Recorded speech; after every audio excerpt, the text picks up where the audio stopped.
Hello, this is Lady Boulay, and I hope you're having a great day. Thank you for your support. Thank you for subscribing to the channel. Thank you for your thumbs up, for your comments, and thank you for sharing the videos.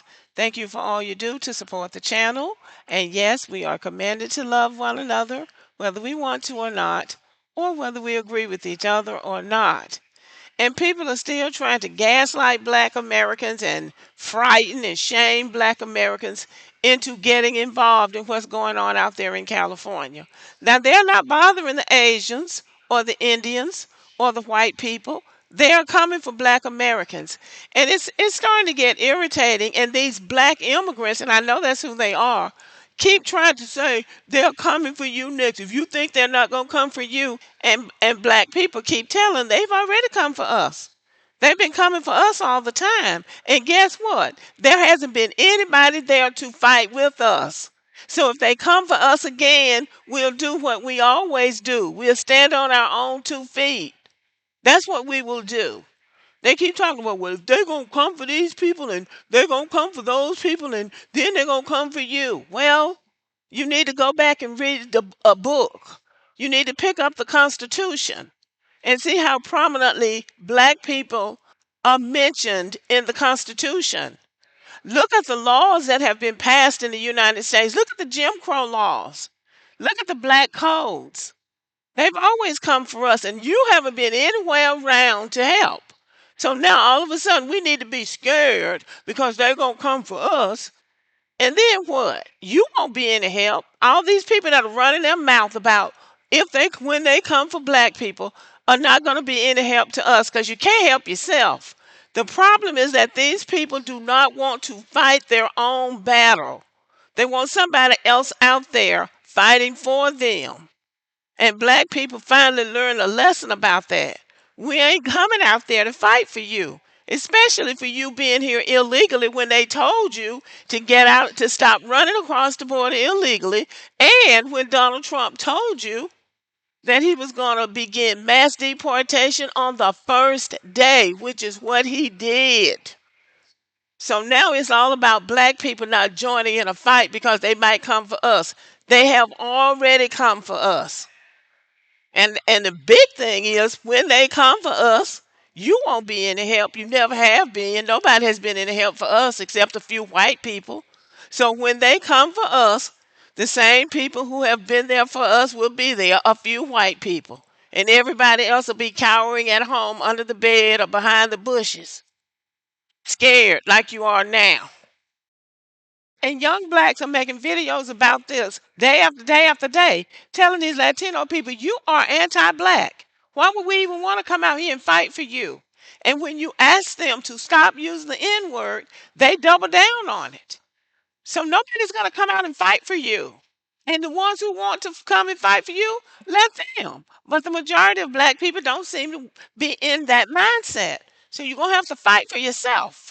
Our work is felt, is seen, is heard because we're not performing activism the way folks want us to.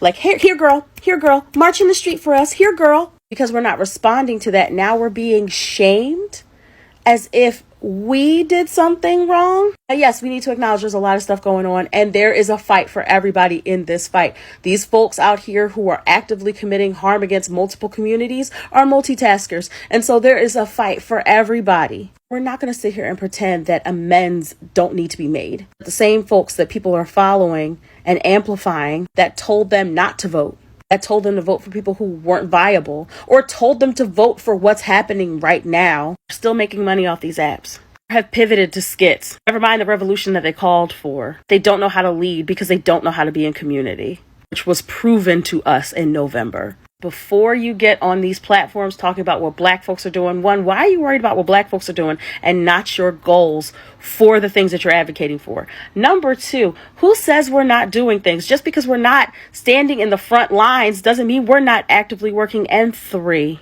please remember this very clearly. We do not owe anybody any servitude. And while we care, and while we will stand up, and while we will march when we so choose, we are not anyone's social justice mules. I don't know what you'll have to do to make these people understand that nobody's coming out to fight for them. They're out there in the streets fighting against ICE, fighting against the National Guard. Now the Marines are out there on the ground. So let's see how that turns out. Karen Bass, the mayor of Los Angeles, was out there doing some big talk and telling the police not to arrest anybody and telling the protesters to stand up to ICE and, just basically encouraging them to be defiant. Now that the Marines are there, she's called for a curfew, which she should have done the minute that thing escalated, in my opinion. You wait until your city gets out of control and the president, who has a right to do what he's doing, and I'm not saying it's the wisest thing to do, but he can do it. How do we know he can do it? Because he did it. Now she's calling for a curfew because she knows now that it could get really ugly really quickly dealing with the Marines, really? So they're going to settle down one way or the other. But what they're going to do is settle down without a lot of Black American support. That's my hope. Black Americans are not coming to their rescue at all. These people are anti Black and they're disrespectful. And that's what the people say who live amongst them. So Black Americans don't feel any kind of kinship to them. I don't even know why they keep calling for Black Americans. So, anyway, when they come for us, we'll be ready. Everybody seems to think that we need to be getting out there to keep them from coming for us. There's nothing we can do to keep anybody from coming for us if they want to come for us. So when they come for us, that'll be the time for us to take a stand, not when they come for you. They came for us for 246 years of chattel slavery. Then they came for us another 90 years of de facto slavery called Jim Crow.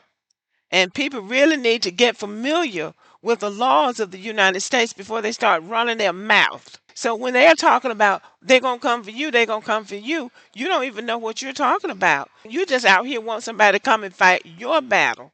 And nobody is going to do that. And you need to get that through your heads. Am I right about it, y'all? Let me know what you think about the video. Thank you for listening and have a good evening.